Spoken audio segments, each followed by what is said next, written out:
Hello and welcome to my goodbye to this, the Kia Stonic GT-Line, which I've been living with for about the past 3 months or so. Now we've had good times, so-so times, a lot of lockdown times, and just about everything in between. So if you're in the market for a small SUV, you want to stick around so I can tell you what I really think about this one.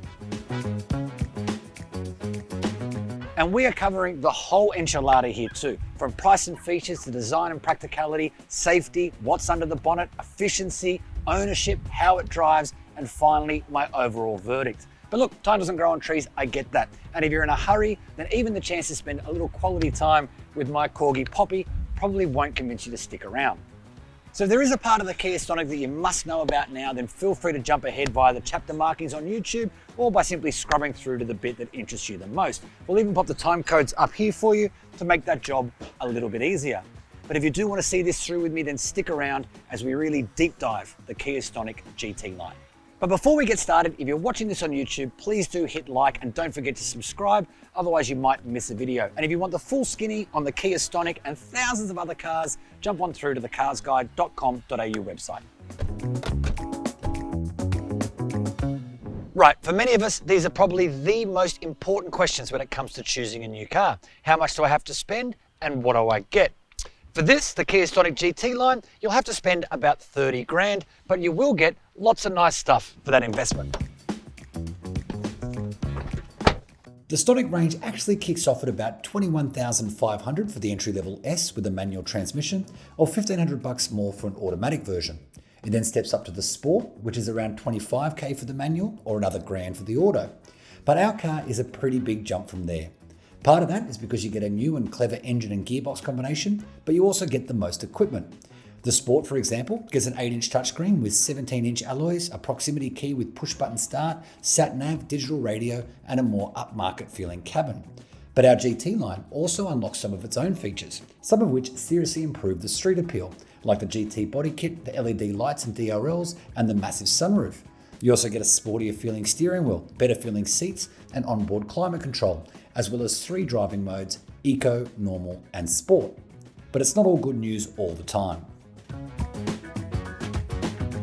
There are some reminders though that you're in a vehicle that's been spec'd up to feel special. Some of the materials are still a bit hard and scratchy, backseat riders don't get a lot of love, and at the back, the shelf that covers the spare wheel lifts up to reveal an unsprayed metal boot.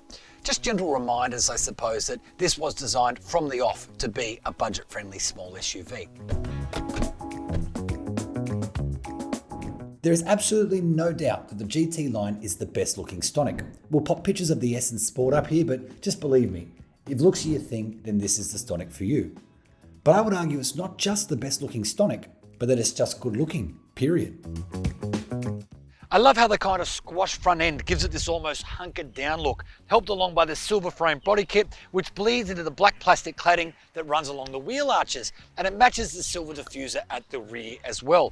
Now these alloys are 17 inches and look pretty smart. There's the silver roof rails and even a little rear roof spoiler too. Now obviously in a car this powerful, these kind of aerodynamic niceties are more for show than any kind of go, but they do afford the Stonic a fairly premium, sporty kind of look. Now it is a pretty nice space up front with this flat bottom steering wheel, this big jumbo central touchscreen and this kind of layered effect on the dash. But as I said before, there have been some unfortunate material choices, not least of which here on the center console, which is pretty hard and scratchy, but they are pretty well disguised among the more thoughtful niceties of the cabin. Now unfortunately there are fewer of those thoughtful niceties in the back seat.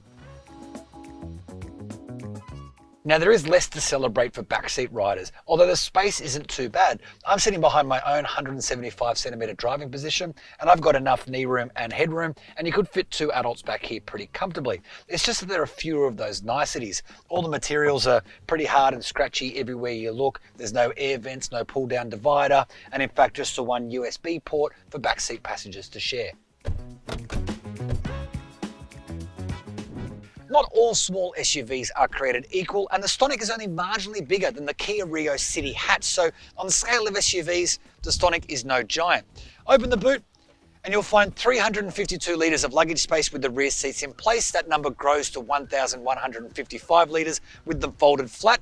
But there is quite a high shelf here, which hides a space saver spare beneath. And it does kind of impede loading of bigger items, taller items that you can't quite fit in and close the boot.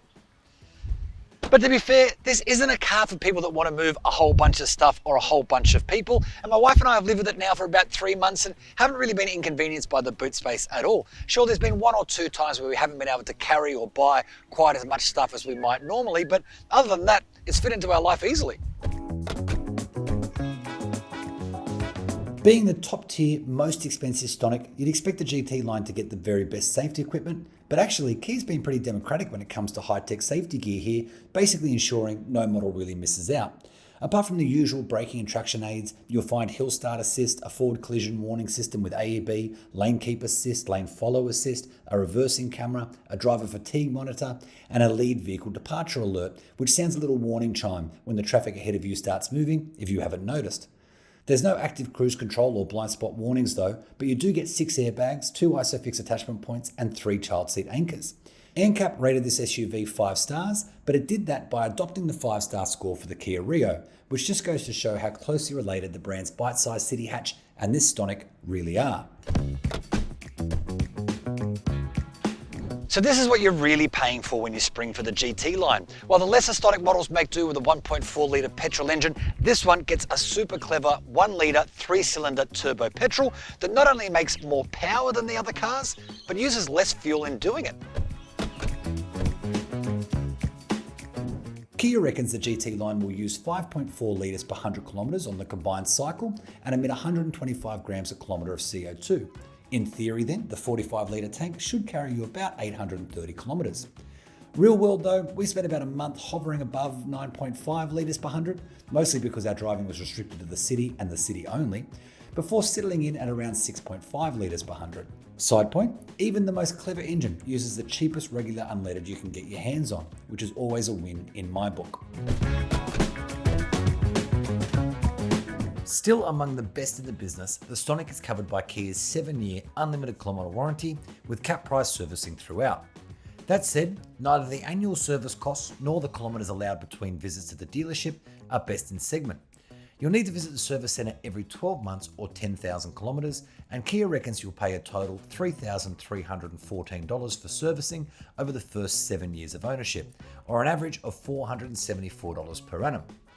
Now let's take a look at the other big hitters in this segment, and to keep it fair, we'll compare the 5-year servicing costs, which average out at $428 per annum in the Stonic.